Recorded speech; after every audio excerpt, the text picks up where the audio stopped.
What's up everyone? Lance Hedrick here, and we're back with part 2 of those top 10 mistakes I see beginner latte artists and advanced latte artists make.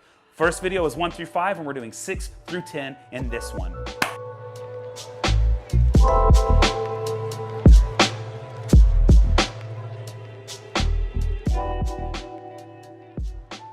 All right, so again, I want to just thank Slow Pour Supply for sponsoring this series. If you haven't seen the first video, what Slow Pour does is they started as a company that really supplied a lot of milk jugs for latte artists around the country. Then they kind of pivoted into a full-out coffee symposium. They have all these different pieces of equipment, from April brewers to origami brewers and origami cups to Time More scales and Time More hand grinders and more. Go check them out. The pitchers I swear by, that's what I've been using for years, including my own 15-ounce round spout handleless pitcher I use, and I've been using for years. Before this YouTube thing came along, I've been an ardent supporter of Slow Pour Supply, so check them out. Link is in caption below. Thank you again, Slow Pour. Now, the 6 through 10, these 5 mistakes that I see, I'm just gonna go through them right now so that you have in mind what you're prepared to see. Number 1, the number 6, I guess I should say, the 6th biggest mistake, and these are more on form than anything else, is in the pour itself, I see people pull back as opposed to go forward, and I'll show you what I mean momentarily. Number 7 is claw gripping the pitcher or tilting the cup. Now these two things go hand in hand, but these can greatly skew your design, and we'll go over that here in a second. Number 8, the thing that I see is people not rotating their cup adequately whenever they're pouring their design, all right? And number 9, I see people trying to ripple too fast whenever they're doing their rippled layers or their wings. The final one that I see beginner and advanced latte artists make is trying to do too much, not finishing anything because they're trying to put too much in the cup. Keep it simple, stupid, K-I-S-S, all right? So let's get going on number 6. All right, so I see a lot of you when you're making your shapes, whether you're doing multiple stacks, whether you're rippling, whether you're doing anything, I see you pull back instead of go forward. So I'm gonna show what I mean. Let's take a rippled base, for instance. I'm gonna lay my base, I'm gonna ripple. Now watch, I should be going forward here, but I see people pulling back. And then when they do the heart on the top, instead of going forward, they pull back. So you see what happens here. Look at this, terrible, terrible, terrible. Not only does this base, and ideally, if you watch my winged video, which I have linked right above, you should have a U here for that wing base. Instead, look, it's a flat line. And that's because as you were rippling back, okay? So none of these had a chance to envelop and to turn over into the center. Now imagine if I were to ripple forward, each line would be wrapping up. But instead, it's essentially a straight line. You see that? It's essentially a straight line because I was pulling backwards. And it looks kind of like oniony, right? We want those ripples forward. And on the heart on the top, you can see how the brown was really confused, because instead of pushing forward to wrap this heart deep and have a really nice looking heart like that, instead we have this weird shape, onion looking heart that came up in a weird way, and then when I lifted and pulled through, it was an oblong, awkward looking heart. What we want here is to push forward as well. So I'm going to do the same design, but I'm going to push forward after each layer is created, all right? So this is what it looks like to push forward with every part of your design, all right? Same pour as the last one. Lay the base, and I'm rippling, and look, I'm going to go forward, forward, forward, and then watch, forward, forward, forward. All right. So that's what it looks like to ripple forward versus what the other one looked like. So as you see, we have the lines that wrap to the middle, middle, middle, middle, middle, middle, middle, middle, middle, middle, and this heart is nice and sexy with that deep plunge right in the middle, all right? Whereas this one was straight across because I pulled back. So you want to ensure you're always going forward with every shape of your design, okay? I push forward on the ripple base, and look at that, beautiful. I did not push forward, instead I pulled back on this one, straight line of rips. Then on the heart, I pushed forward. We have a nice, sexy, deep plunging heart. This one, we had a weird onion-looking thing with an awkward cut down the middle. So keep in mind, ripple forward, don't pull back. Push forward, don't pull back. So the number 7 mistake that I see is what is referred to as claw gripping or cup, and there's also cup tilting, but I'm going to show claw grip because this is what I mostly see. So pay attention to what I do, and then I'll talk about it.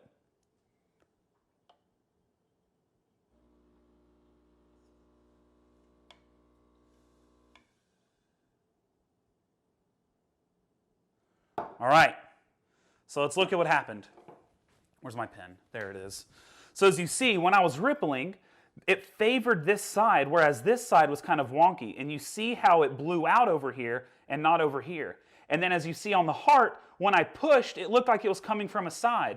People get confused as to why their pores are crooked like this. And the easiest explanation is what's called claw gripping. Now for this one, I used a handled pitcher so I could show you properly. Ideally, when you're pouring, it's perpendicular, right? So when you're holding it, you want it to be perpendicular. Frequently though, people prefer to tilt to their body. You see that? So as opposed to straight up and down, people tilt to their body. Then as they're rippling, think about that. The foam is going to prefer this side because it's easier to escape over here. You see that? So when I'm whipping it out, it whips over this flat side really easily. So you get really nice lines. And then as you come back, it's much more pointed because that's where the point is. So as you're rippling, it's going to favor this side. And then when I stack, you see how the foam is going to greatly come out crooked? You see that? And so I have a crooked heart where it favors that side. And this also means whenever you're pouring and you see one side wrap higher than the other side, you see how the bulk of this is wrapping up high and the bulk of this is up to here. You have a little milk that trickled here, but for the most part it's down here. That's from most likely claw gripping. So you want to look, have someone film you from in front and watch where your spout is. If you're straight up and down, you're good to go. If you're favoring your body, if you're right-handed, it'd be this way.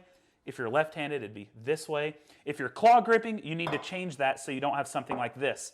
So we're going to change that, and I'll show you what a non-claw grip pour. For that same design, lay the base. You notice that you're tilting, so you fix it.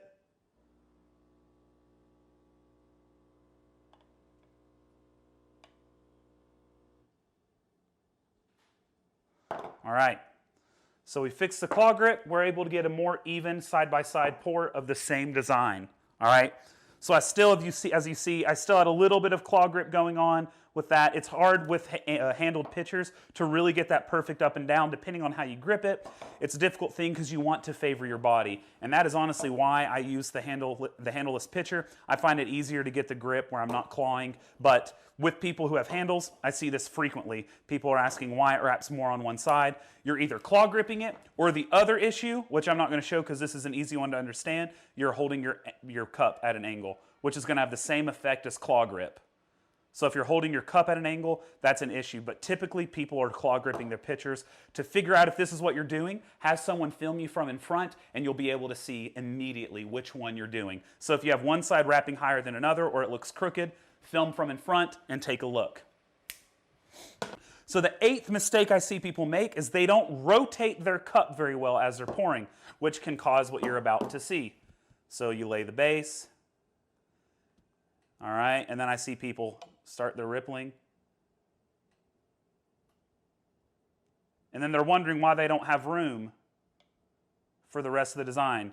So you see how this pour is stuck in the top half of the cup? Even though I was pouring at a decent flow rate, because look, I was able to wrap brown in every line. Even though I was able to wrap brown in, it doesn't fill the cup. And why is that? It's because we weren't rotating the cup to allow the design to fill out more of the cup. All right? You have to add momentum to your pour by rotating that cup, by bringing the tilt down. And it's going to absorb, it will absorb your shape. So we shot that at a 45-degree angle, and you'll be able to see that I wasn't really rotating. So it was just stopping. The design found where it felt comfortable in the viscosity and the concretization of that liquid, and it stopped expanding. If we were to rotate, we're adding velocity, we're adding momentum to our flow, and it's allowing these layers to expand so they're not as tight, and it allows for a more full shape in the cup, which I'll show you right now. This is what it will look like to rotate the cup well. So we lay our base, we start pouring at the same spot, but watch, when I rotate, did you see that?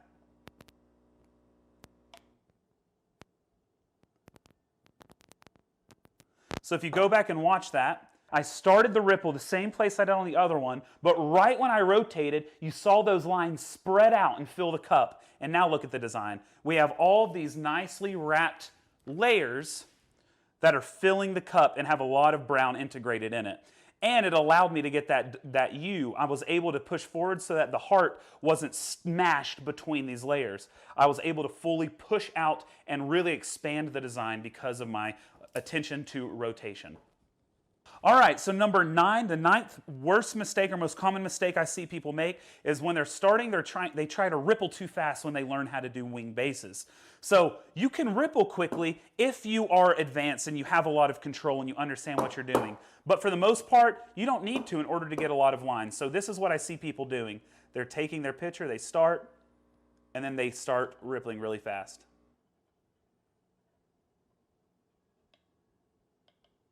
And this is what happens. So we did get a lot of lines, but as you see, it was really erratic, and there is no way that we're able to continue that pace to come back on the stalk.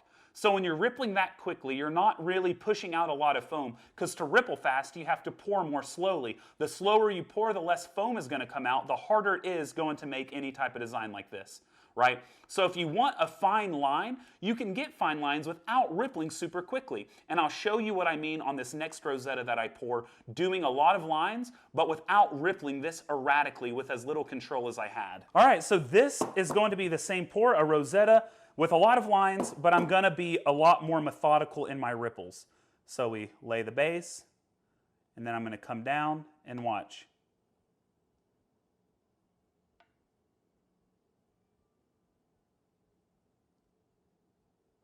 So look, I was able to achieve a lot of lines, but I was not erratic, and I was able to get enough foam out for a stalk because I was pouring slower.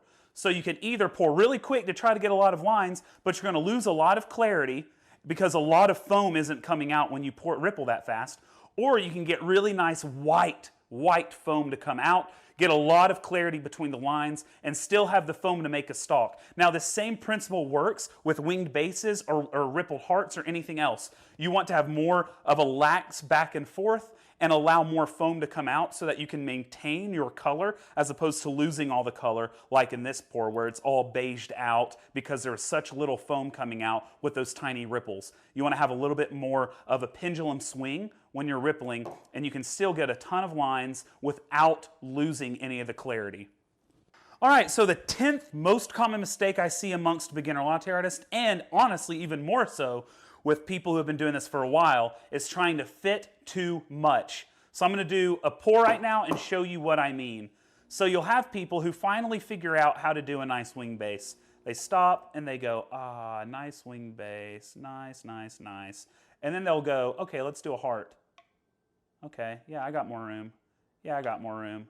Yeah, I got more room. Yeah, I got more room. Yeah, I got more room. And now look how awful that looks. You try to fit too much. You don't fully wrap any of these. You see how that doesn't wrap. You see how that doesn't wrap. You see how as you kept stacking, this kept wrapping and it started to wrap in and it started to look. It started to beige out the lines here. So we don't have clean separation of the hearts. We don't have enough milk at the end to make a clean draw through.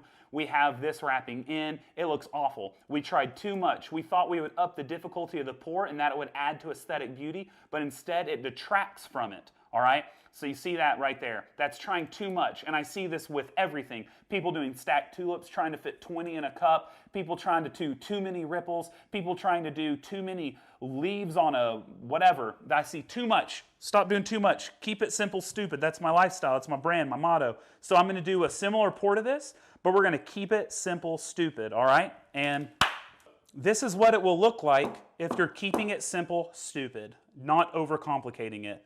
We're wanting full wraps. We're wanting things not to wrap in each other.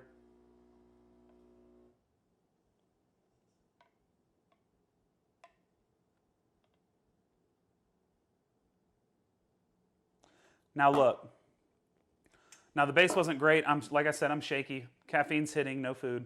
But look at the difference here. This, we don't have full wrap on us any layer. We have the base wrapping into the design because we put so many sinkholes in that the base kept wrapping up. Whereas on this one, we kept clean separation between the base and the heart. None of the base wrapped into the heart because we didn't keep adding sinkholes.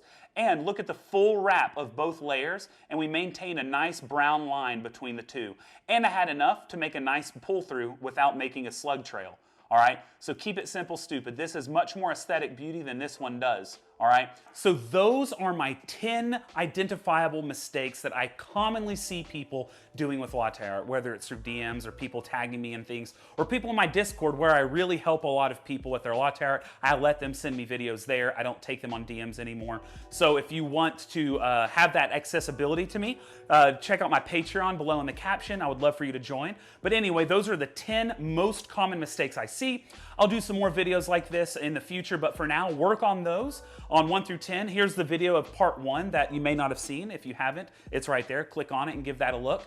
But yeah, those are what I see most commonly. I urge you to work on those because you will be able to greatly, leaps and bounds, improve your latte art. And if you've watched this and you haven't even started latte art, check out this video here. It's my beginner's guide to latte art. And if you're like, I don't even have the milk texture for latte art, well, good for you. I got a steaming milk tutorial I linked right there. Thank you so much for watching this. Thank you again to Slow Pour Supply for not only having awesome pitchers, which is what I use and swear by, but having incredible coffee tools